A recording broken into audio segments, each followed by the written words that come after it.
In this part 2, we're gonna set up everything in our scene to get started animating.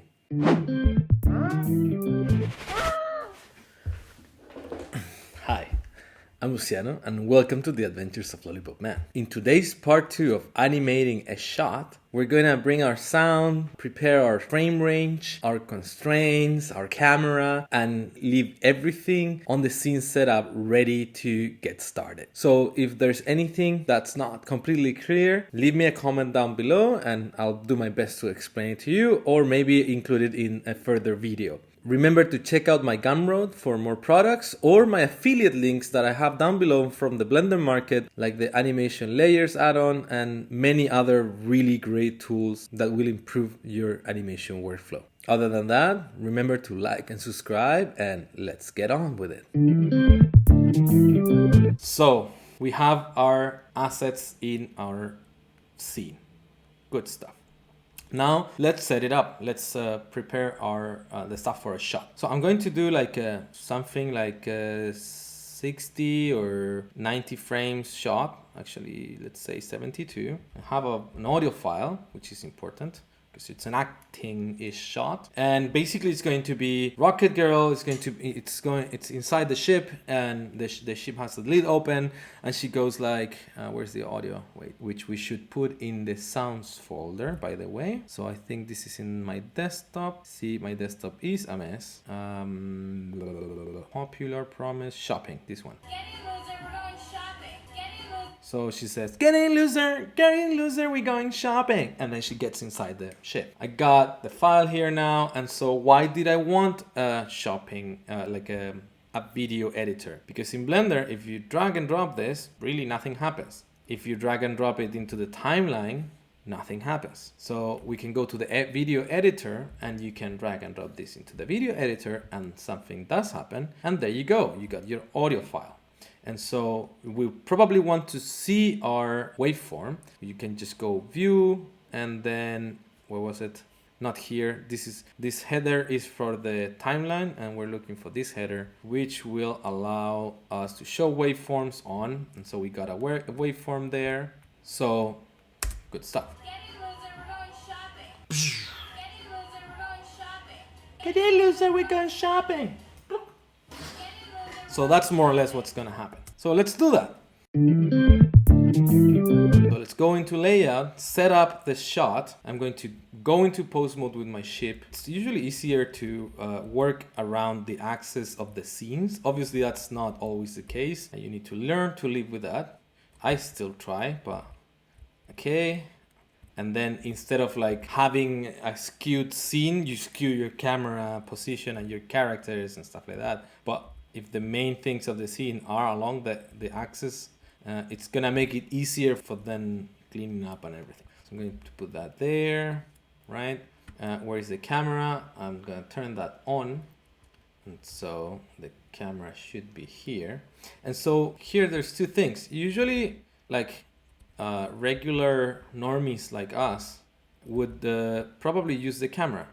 But there's another thing which also comes in Blender, which is greatly appreciated, is that you have a camera add-on which allows you to add pre-made camera rigs. And so let's just hide this for a minute. And you can just go and have a camera and you get like a dolly camera, crane camera, 2D camera rig even. The idea is that they come pre-rigged with different pivots, for instance, to move the camera around and be able to point somewhere with different offsets and stuff like that. So it's more constrained in a way that will help you make camera moves that are more natural to the world cameras, because a regular camera is usually in a rig, it's usually on somebody's shoulder, it's usually on a crane or something like that. So that's also one of the reasons why the cameras in TV and film look different from the regular CG ones, and that you can see very clearly when you compare like a cheapo movie from like a Pixar movie where they do think about these things, right? Of the type of depth of field that they use and all of that. And so this will help you with the camera moves basically.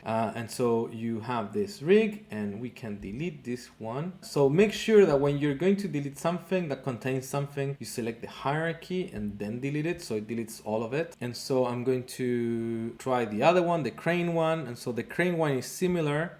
You can move it around, right? And then you got these two sticks to help you do those crane moves a little bit more conventionally. And I think it might be interesting, right?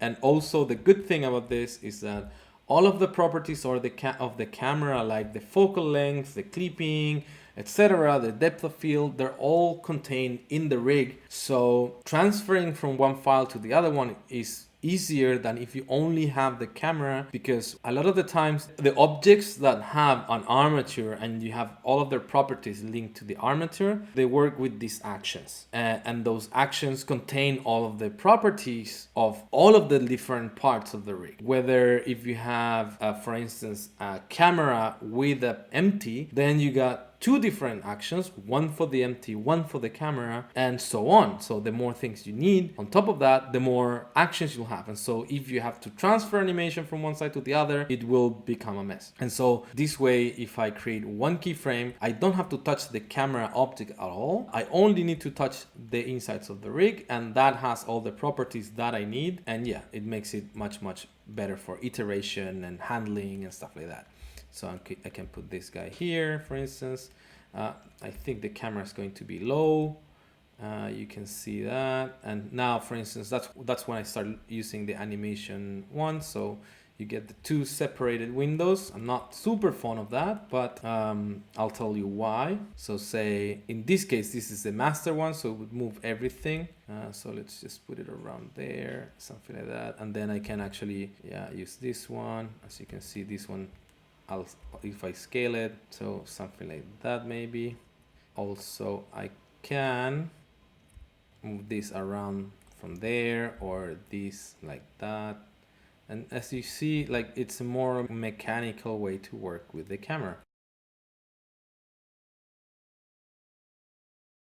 Another cool thing is that this is not only a thing of these rigs, it just comes in every camera, but it's usually hidden under the camera panel. So if I select the camera, you're gonna see that there's a lot of properties that have drivers. That's the purple color. So there's safe areas and there's composition guides and stuff like that, which also are replicated in this little panel here. So it makes it easier for you to not have to dig into that. You can just go here and say, let's look at the centers and the diagonals. I'm going to turn this on, but I'm going to turn off the bone and relationship lines. Yeah, so you can see that we have different composition guides to help us, like the safe areas, the golden triangles, the thirds. So I'm just going to rely on the thirds, and so probably put the character around that third and something like that. Scale that one down because I want a little bit of a low angle. Right. So yeah, it's not gonna be perfect. It's not gonna be masterful. I'm not a master. I'm just like a simple animator trying to do its thing.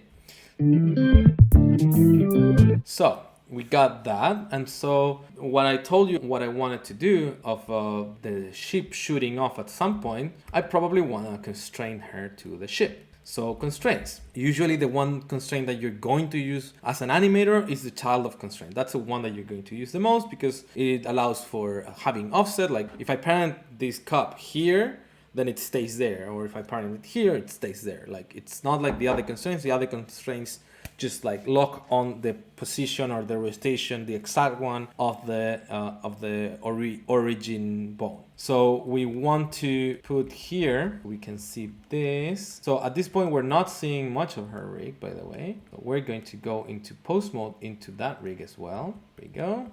And so it's likely that most of the action will happen pointing towards the ship, like the same direction as the ship. So I'm going to rotate her 90 degrees so they're both aligned. And then I'm going to turn her back a little bit. So because she's going to do blah, blah, blah, blah, blah. That makes sense that she's actually pointing the other way. We can work with this. But I think it's very important to decide where your root control is going to be pointing at, because that's going to help you in the long run to handle your curves easily. So let's say that this is the angle that it's going to stay the most. So I want to select this rig and her rig. Nope, with control, I can select both. Getting to pose mode with both selected gets them both into pose mode. This is something like fairly new.